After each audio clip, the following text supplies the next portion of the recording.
nous devons prendre des mesures, nous devons passer de l'observation à l'action. C'est vraiment indispensable.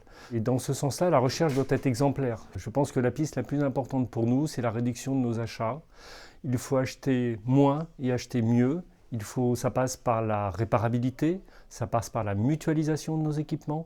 Et de ce fait, nous serons plus efficaces et plus sobres dans nos bilans. C'est une vraie réflexion, c'est comment on concilie l'excellence de la recherche, qui est notre devoir quelque part au CNRS, et la transition environnementale. Et on est convaincu, je suis convaincu, qu'on peut mener les deux de front, dans la mesure où on peut travailler différemment, prendre plus de temps pour faire les projets, moins consommer, réutiliser nos cerveaux. La recherche, c'est le temps long, et on est passé d'une recherche qui était de qualitative à productiviste.